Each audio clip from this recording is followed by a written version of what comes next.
Jadilah aset bagi perusahaan, tempat di mana kita bekerja.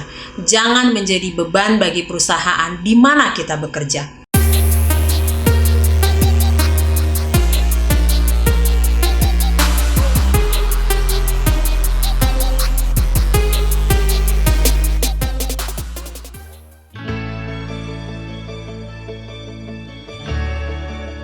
Halo sahabat-sahabat Ramusen, kita jumpa lagi di channel Ramusen, channel yang men-sharing soal inspirasi yang dapat menambah motivasi sahabat-sahabat Ramusen dalam mewujudkan mimpi menjadi kenyataan.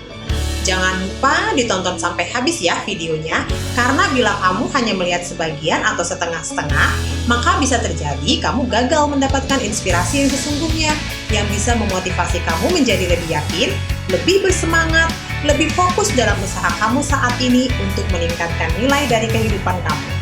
Di-like, di-subscribe, dan di-share ya videonya, agar teman, rekan, atau saudara kamu juga dapat melihat channel ini sehingga mereka mendapatkan alternatif dalam mencari inspirasi untuk memotivasi mereka.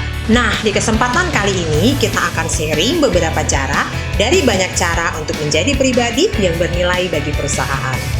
Ya, sahabat-sahabat Ramusen, sepertinya topik kita kali ini akan membuka cakrawala atau horizon baru dalam cara kamu memandang bagaimana kita dapat meningkatkan kualitas hasil kerja bila kita menjalankan pekerjaan kita saat ini dengan rasa syukur.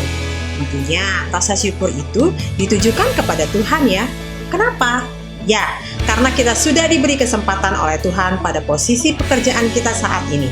Nah, dengan bersyukur, maka kita akan dapat menjawab apa yang akan kita hasilkan dari posisi atau pekerjaan kita saat ini. Baik itu bagi Tuhan, diri kita dan keluarga kita sendiri, perusahaan tempat kita bekerja, rekan kerja, kolega, mitra kerja kita, tim, anak buah, atau atasan kita saat ini. Sudah pasti ya, harapannya adalah meningkatkan nilai tambah dari kehidupan kita atas semua pertanyaan tadi. Nah, bagaimana nih caranya? Seperti sudah pernah kita bahas sebelumnya, yaitu ada kembar identik dalam kehidupan kita. Apa itu? Ya, bersyukur dan bertanggung jawab. Diawali dengan rasa syukur, sudah pasti action berikutnya adalah kita akan bertanggung jawab terhadap apa yang sudah kita syukurin. Apapun posisi kita dalam pekerjaan saat ini, apakah staff, supervisor, asisten manager, head division, atau direktur, tentunya kita terlibat dalam satu teamwork, di mana keputusan akan diambil secara berjenjang. Nah, kebanyakan yang terjadi saat ini sudah menjadi tren bahwa tanggung jawab terbesar ada di leader atau atasan. Tren ini mempunyai dampak bagi yang menjadi leader dan yang berada di bawahnya. Saya mulai dengan dampak bagi leader dulu ya. Siapapun yang menjadi leader, kebanyakan akan merasa lebih pintar dari bawahannya, sehingga akan menimbulkan rasa lebih berkuasa dari bawahannya. Nah, di fase ini akan terjadi kondisi seorang leader akan sulit menerima masukan, kritik dari bawahannya.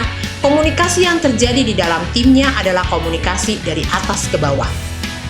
Sang atasan lebih sering melempar kesalahan atau kegagalan kepada bawahannya. Akan diperparah lagi bila dalam kondisi tersebut masuk unsur like dan dislike, baik dari atasan terhadap yang di bawahnya. Sehingga akan terbentuk grup, di mana ada grup orang dekat dengan bos dan grup orang yang tidak dekat dengan bos. Akan tercipta suatu kondisi di bawahannya apabila mencoba memberi suatu masukan terhadap atasan akan menghasilkan kesia-siaan. Menang jadi mampus, kalah lebih mampus. Nah, di kondisi seperti ini, performance tim akan tetap dapat dicapai. Tetapi, loyalitas anak buah terhadap tanggung jawabnya sangat rendah. Sebagian besar dari mereka akan mempunyai prinsip, yang penting sudah saya kerjakan. Bila leader akan meningkatkan hasil kinerja tim, maka akan diperlukan lebih banyak biaya dalam pencapaian peningkatan tersebut. Misalnya, harus ada bonus tambahan, sehingga anak buahnya termotivasi dalam bekerja. Tapi, termotivasi terhadap bonusnya. Ya, motivasi jangka pendek. Ya, tidak ada bonus, ya tidak termotivasi. Sekarang, kita akan membahas dampak terhadap bawahan. Bagi bawahan, kebanyakan mereka akan memandang tanggung jawab hanya sekedar pokoknya sudah saya kerjakan. Bila belum tercapai atau selesai, maka mereka akan bilang sedang diusahakan, dan meminta maaf akan hal itu. Tidak akan ada rasa penyesalan bahwa kegagalan mereka telah mengakibatkan tim tidak bisa mencapai target atau kesempatan tim untuk mencapai hasil yang lebih tinggi terlewati. Bagi mereka, itu bukan tanggung jawab saya, itu mah tanggung jawab atasan. Akibat kegagalan itu bagi perusahaan, mereka juga tidak akan mau memikirkannya. Ya, itu mah urusannya di atas, urusan bos-bos. Kondisi ini akan mengakibatkan kondisi kerja yang berputar begitu-begitu saja. Tidak akan ada kreativitas, tidak ada semangat lebih, akan banyak usaha mencari alasan bila terjadi kegagalan. Nah, dari kedua dampak di atas, maka kondisi kerja di tim tersebut sangat tidak ideal.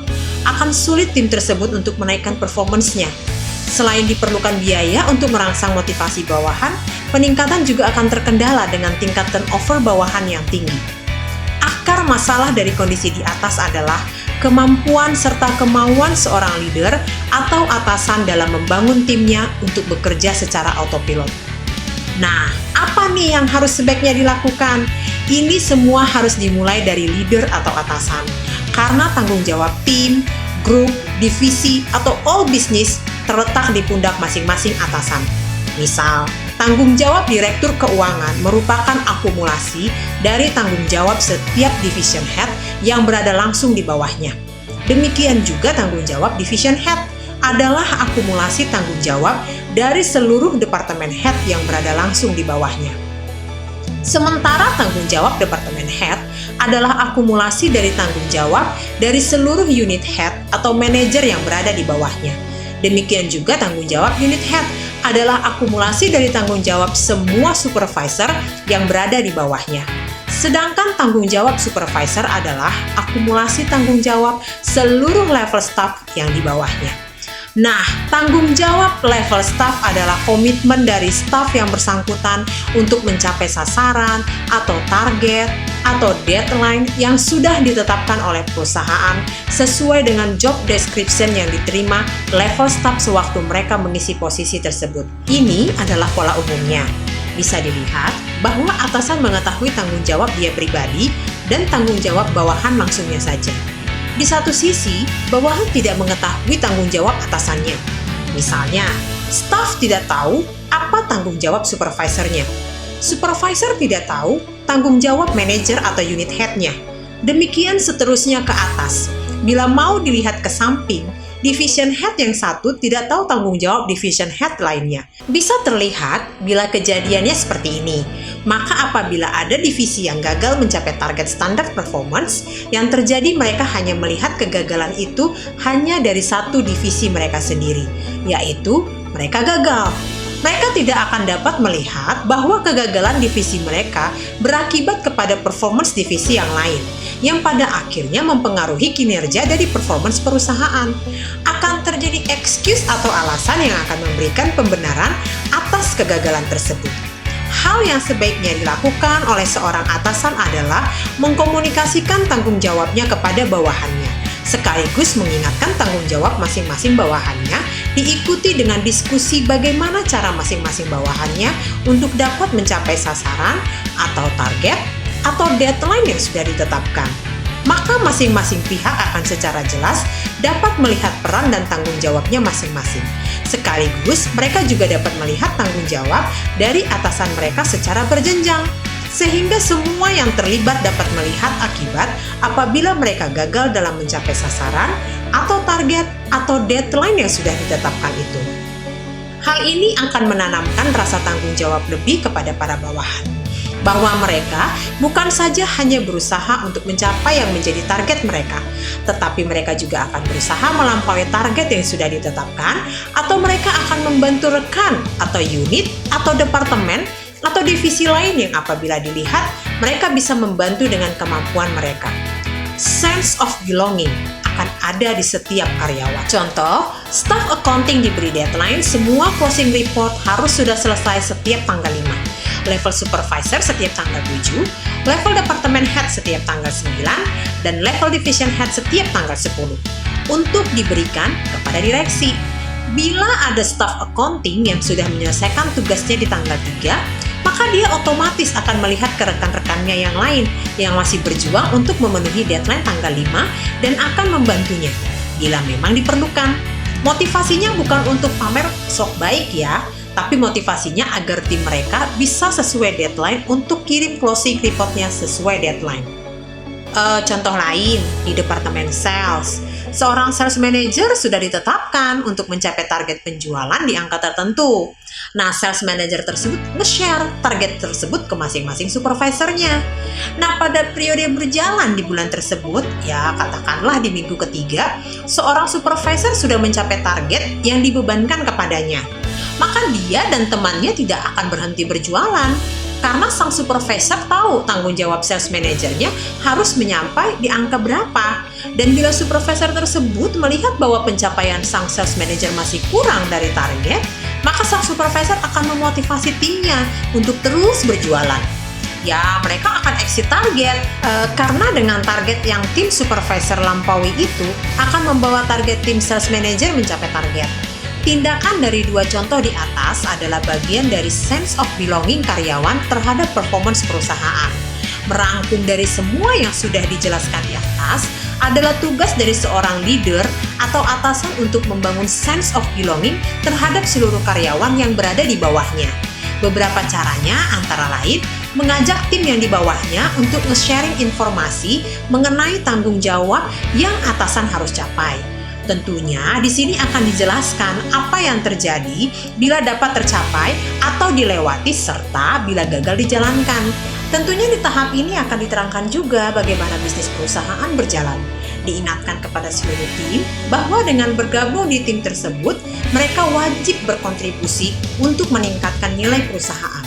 Mengingatkan kepada semua tim yang di bawahnya akan tanggung jawab masing-masing.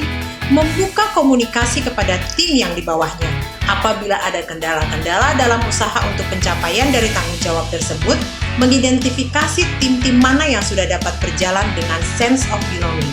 Karena tim yang sudah mencapai sense of belonging itu merupakan tim yang sudah autopilot dalam mengerjakan tugas dan tanggung jawabnya.